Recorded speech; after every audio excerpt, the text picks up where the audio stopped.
Hello les amis, j'espère que vous allez bien. On se retrouve pour l'actualité sportive du côté du Real Madrid et du FC Barcelone. Suite à la défaite du FC Barcelone, les amis, face à Monaco au trophée Gamper, notre cher Ter Stegen s'est fait allumer par ses coéquipiers à la fin du match. Tous les regards se portaient vers lui, les amis. Carrément, c'était pitoyable. Du côté du Real Madrid, les amis, c'est la bonne ambiance qui règne avant la finale de ce soir. Au moment où vous regardez la vidéo, les amis. Cependant, il y a quelques jours, l'Arabie Saoudite a toqué à notre porte. Je vous ai dit, ces gens-là ne veulent pas nous lâcher. Ils ont toqué à notre porte, les amis, pour Vinicius, en lui proposant une somme vraiment mirabolante. Je ne sais même pas quel mot utiliser pour ça, mais je pense que même avec Cristiano Ronaldo, ils n'ont pas osé poser ce genre de somme-là. Et bien évidemment, comme vous connaissez le Real Madrid, il en faut peu pour les énerver. Carlo Ancelotti, lors de la conférence de presse d'hier, il n'a pas raté une seule seconde pour allumer à son tour l'Arabie Saoudite. Il les a taclés comme il le fallait. Et pour terminer, les amis, le Real Madrid a eu une très grosse frayeur à l'entraînement hier. Ce sont les grosses news de cette vidéo, les amis. Donc, pour ne rien rater, restez jusqu'au bout. Lâchez le petit pouce bleu qui fait toujours plaisir. Ça aide au référencement. Sans plus tarder, les amis, c'est parti. On commence cette vidéo, les amis, par nos voisins barcelonais qui ont perdu face à Monaco 3-0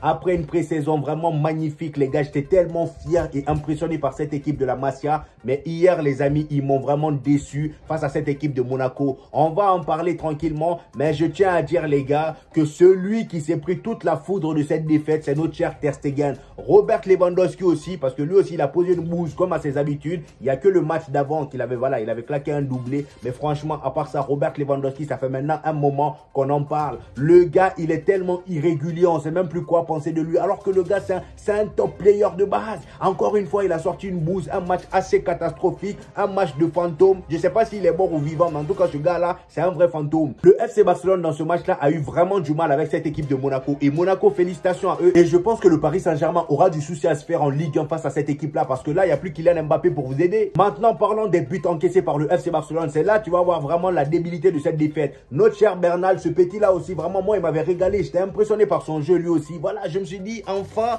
là, le FC Barcelone, ils ont un vrai 6, un peu à la Busquets façon. Mais le poteau, regarde-moi le but qu'il a pris. Hein? C'est quelle façon de prendre des informations, ça? Tu prends des informations à 2 à l'heure, comme si tu étais seul sur le terrain. C'est pas possible. Tu vois ton défenseur te faire une passe. Et en plus de ça, dans la surface, c'est dangereux. Et c'est là, à ce moment-là, tu prends tes informations. C'est pas interdit de prendre ces informations au moment où tu reçois la passe. Mais il faut être rapide dans l'exécution. C'est pas possible. T'as pas vu Xavi, t'as pas vu Iniesta, t'as pas vu Busquets. Le gars, il tourne la tête à gauche. Le temps de tourner à droite, il y a son coéquipier qui a récupéré le ballon. Voilà, allez, but. Le deuxième but encaissé par le FC Barcelone, c'est encore pire. Parce que là, sur ce but-là même, j'ai comme l'impression que Ter Stegen, il a fait exprès. C'est pas possible. C'est soit il a parié sur ce match-là, ou soit le gars, il a vraiment fait exprès. Parce qu'un gardien du niveau de Ter Stegen, quelqu'un qui se plaignait de ne pas être titulaire devant Neuer à l'Euro, il peut pas gauler comme ça. C'est pas possible. Comment toi, en tant que gardien, tu es dans ton petit carré, tu vois l'attaquant adverse récupérer le ballon dans la surface. Tu as le temps, il y avait de l'espace entre vous. Tu pouvais sortir. Toi, tu restes bloqué dans ta surface. Voilà, dans ton petit carré comme ça, à l'attente. Le gars, il vient et te lobe avec une certaine facilité. Tu es là, tu veux faire ta croix habituelle. Je sais pas ce qu'il a avec cette position-là, mais le poteau, je pense qu'il va falloir faire une statuette pour lui au FC Barcelone comme ça.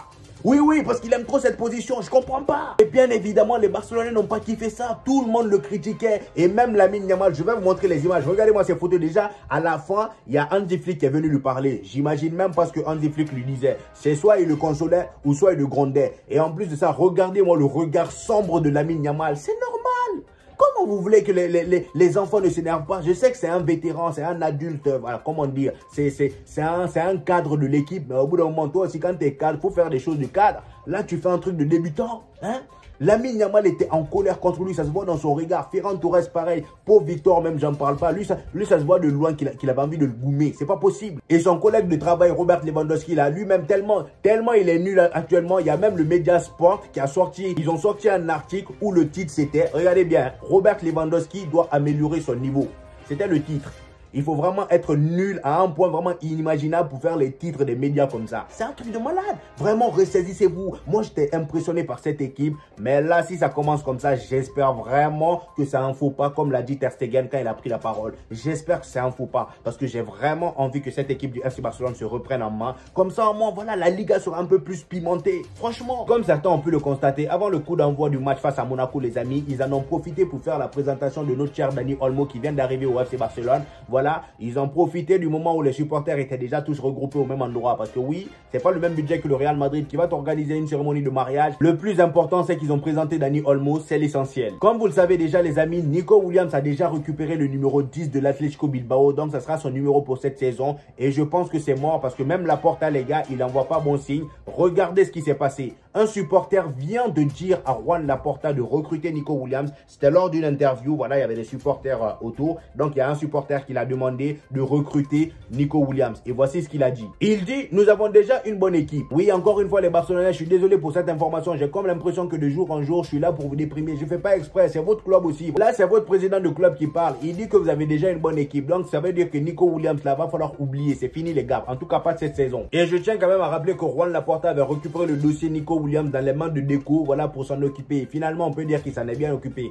Il s'en est bien occupé. Nico Williams est déjà là. Selon Mundo Deportivo, les amis, le FC Barcelone cible Luis Diaz, Kingsley Coman et Rafael Leao. Donc, comme vous pouvez le voir, ce sont les pistes pour combler le manque de recrutement de Nico Williams. Après, je sais pas vers qui ils vont partir. Mais en tout cas, ce qui est sûr, c'est que Luis Diaz, c'est mort parce que Manchester City est sur son dos. Là, il y a même eu un accord verbal entre les deux. Je pense qu'il va partir à Manchester City. Donc, Luis Diaz, vous pouvez faire encore une fois une croix sur lui. Franchement, les gars, c'est dommage. Si vous vous étiez rabattu sur Luis Diaz au lieu de Nico Williams, je pense qu'au jour d'aujourd'hui, il serait déjà un joueur du FC Barcelone. Malheureusement, vous êtes entêté à aller sur Nico Williams. C'était la meilleure option, c'est vrai. Mais voilà, là, vous avez perdu un joueur et l'autre, là, vous n'avez pas fait le nécessaire. Vous voyez ce que je veux dire? Bon, en tout cas, l'autre n'a pas voulu venir. Parce que je pense que là, c'est vraiment Nico Williams qui ne voulait pas venir. Et d'ailleurs, tellement c'est le bourbier dans ce dossier Nico Williams, le FC Barcelone a fanté même certains fans. Regardez-moi ce fan, par exemple. Il a allé floquer un maillot du FC Barcelone avec le nom de Nico Williams et il a mis le numéro 11. Cependant, regardez en bas du post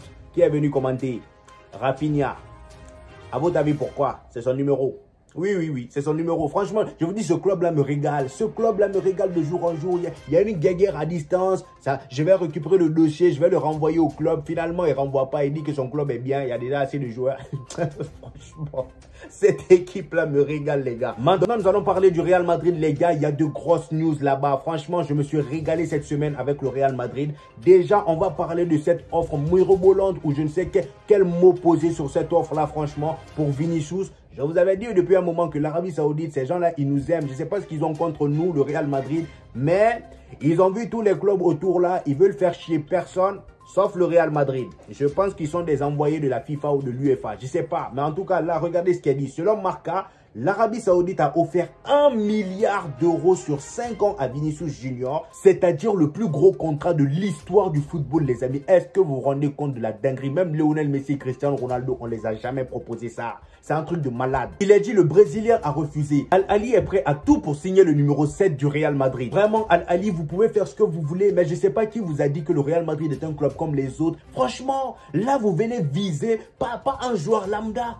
Vinicius, le meilleur joueur de l'équipe, le meilleur joueur du monde actuellement, probablement le futur ballon d'or. Vous pensez que c'est en claquant de l'argent comme ça, des milliards sur lui, qui va accepter? En même temps, j'ai envie de dire, Vinicius, si à un moment donné, tu te mets à hésiter, je ne vais pas t'en vouloir. Parce que c'est vrai qu'un milliard, quand j'entends comme ça, même moi, je parle là, mais c'est pas sûr. Voilà, ça a du mal à sortir. Je m'efforce à parler, mais 1 milliard, les amis, est-ce que vous vous rendez compte de la dinguerie, s'il vous plaît? Et d'ailleurs, en parlant de réflexion, regardez ce qu'elle dit. Selon des sources proches de Vinicius, il serait en pleine réflexion à propos de l'offre d'Arabie Saoudite. Là, on nous dit qu'il a refusé et il y a d'autres médias qui nous disent qu'il est en réflexion. Donc là, les médias sont en train de se faire la guerre par rapport à ce que Vinicius est en train de faire. Personnellement, de ce que j'ai vu, surtout sur Foot Mercato, il nous a dit que Vinicius est actuellement en réflexion. Et d'ailleurs, je les vois mal refuser directement cette offre parce que même si ils n'ont pas pour objectif d'accepter cette offre, ils vont la laisser traîner. Ils vont dire ni oui, ni non, juste pour faire grimper leur valeur sur le marché. Ça, c'est sûr et certain. C'est d'ailleurs comme ça qu'il faut fonctionner. Son agent n'est pas bête. Je pense qu'ils se sont assis. Ils se sont dit, bon, vous savez ce qu'on va faire? On va laisser traîner cette offre. Comme ça, le Real Madrid, ils vont voir ce que l'Arabie Saoudite est capable de faire pour nous.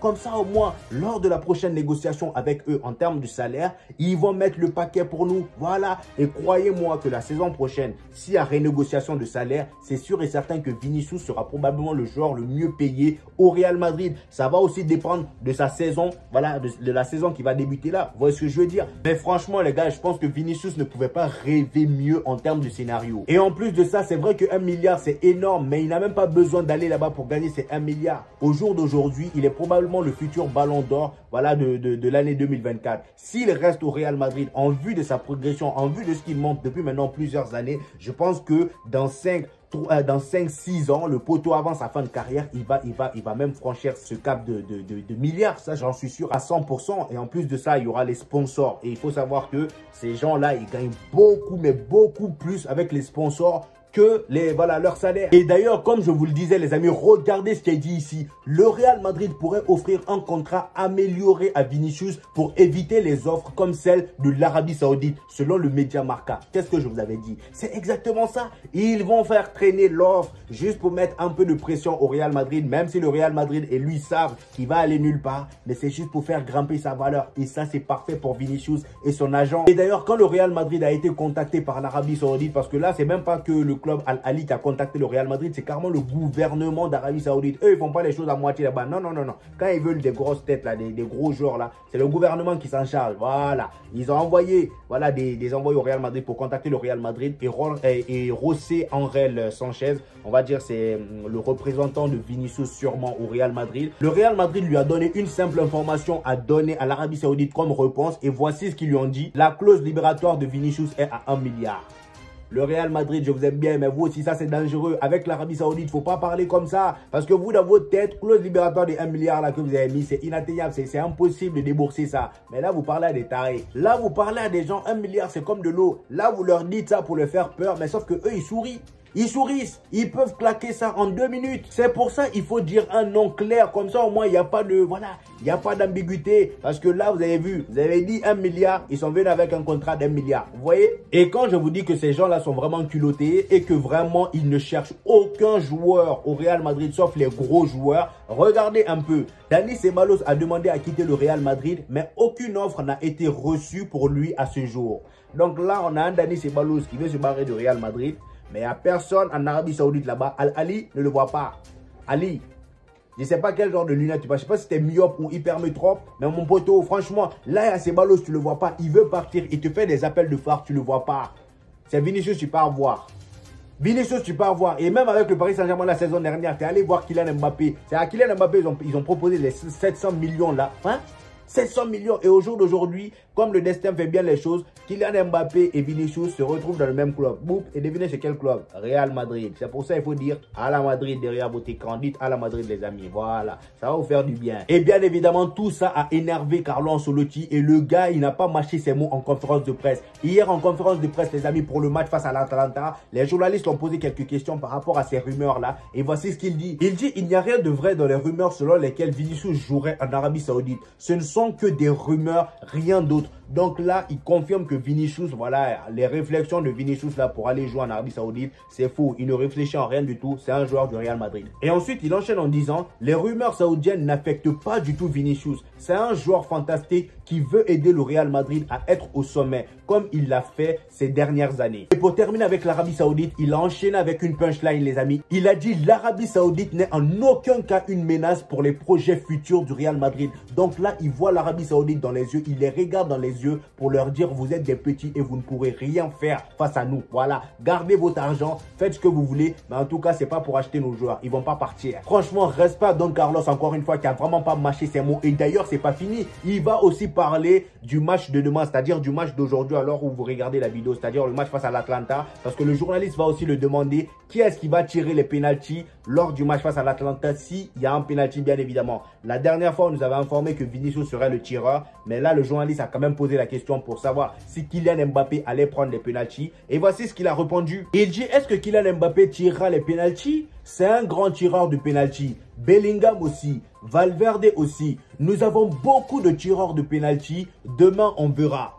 Donc là, clairement, il a l'habitude de gérer les égos. Il sait comment s'y prendre avec les journalistes là. Il sait comment gérer un vestiaire. Regardez, il a répondu ça avec un certain calme. Voilà, c'est pour montrer que Kylian Mbappé, oui, là-bas, il tire les pénaltys. Oui, en équipe de France, c'est le capitaine. Il tire les pénaltys là-bas aussi. Mais au Real Madrid, tu viens dans une équipe de grands. Voilà, tes pénaltys que tu sais tirer là, il y en a plein. Tout le monde sait tirer ici. Voilà, en tout cas, Il n'y a pas un qui ne sait pas tirer. Il vient clairement de faire comprendre qu'au Real Madrid, il n'y a pas que Kylian Mbappé qui sait tirer et que c'est lui qui prend les décisions. On verra demain. Et pour rajouter une couche, les amis, regardez ce qu'il a dit pour refroidir un peu la mémoire des journalistes. Il dit: nous avons les meilleurs joueurs et maintenant nous devons faire ce qu'il faut, construire la meilleure équipe. Ensuite, il enchaîne en disant, il dit: j'ai un gros problème. Avoir autant de bons joueurs. Il s'est mis à rigoler. Franchement, Carlo Ancelotti, tu penses pas qu'il y a pire comme problème? Je sais que tu rigoles, mais bon, voilà, je pense qu'il y a certains coachs qui rêveraient d'avoir les joueurs que tu as. Voilà, sûrement des coachs près de toi. Et en plus de ça, il dit: le vestiaire du Real Madrid est très sain. Il n'y a pas de hiérarchie.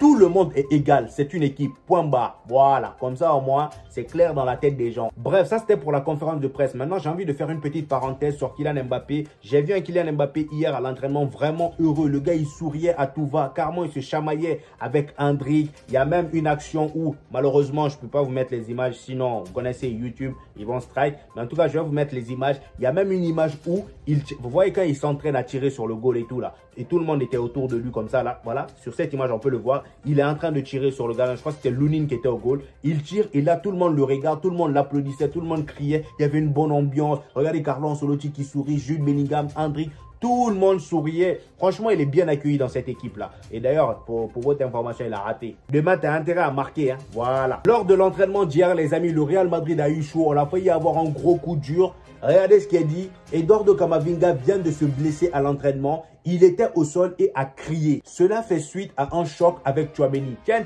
comment ça se fait, Tchouaméni? Comment ça se fait? Bizarrement, comme par hasard, tes pieds sont dans les parages. Comment ça se fait? Et en plus de ça, toi, tu joues au même poste que Camavinga. Sur la photo, je vois tu baisses tes yeux d'une manière. Viens ici, s'il te plaît. Tu as quelque chose à nous dire parce que là, tu as l'air suspect. C'est pour être titulaire.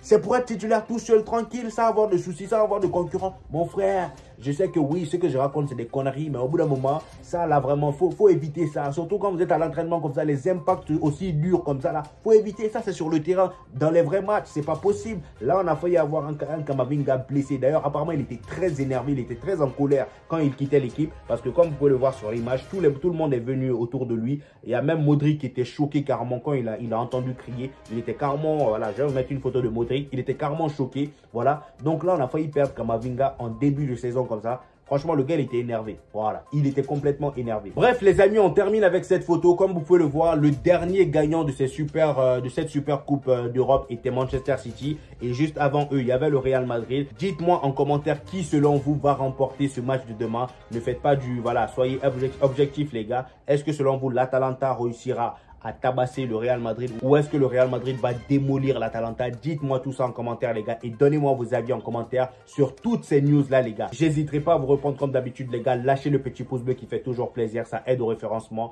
et on se dit au prochain épisode, les gars. Peace.